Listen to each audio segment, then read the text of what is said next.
Hello viewers, আসসালামু আলাইকুম। Computer delivered বা সিডিআইএলটিএস আসার পর থেকে আপনারা অনেকেই বেশ অরিড যে টাইপিং স্কিল নিয়ে। কিন্তু আমি একটা কথা বলে রাখি, টাইপিং স্কিলের যে বিষয়টা নিয়ে আপনারা সবচেয়ে বেশি অরিড যে রাইটিং টাস্ক 1 এবং 2 তে আপনি যদি ঠিকমতো টাইপিং স্পিড মেইনটেইন করতে না পারেন, তাহলে আপনার অনেক বড় সমস্যা হয়ে যাবে, রাইট? কথাটা কিন্তু আসলে ঠিক না।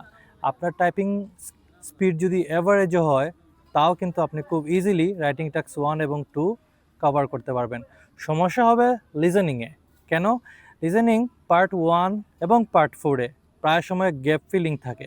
এই গ্যাপ ফিলিং কিন্তু আপনার অডিও স্ক্রিপ্টটা বা অডিও শোনার সাথে সাথেই আপনাকে লিখে ফেলতে হবে। তো সেক্ষেত্রে যদি আপনার টাইপিং স্পিড খুব ভালো না হয়, আপনি কিন্তু সেক্ষেত্রে শোনা মাত্রই আনসারটা লিখে ফেলতে পারছেন না।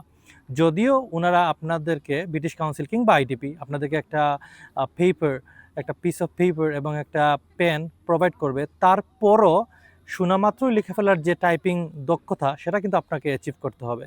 তো আমার কথা হচ্ছে, অরিড হওয়ার কিচ্ছু নেই, সবাই পারতেছে, আপনি পারবেন না কেন?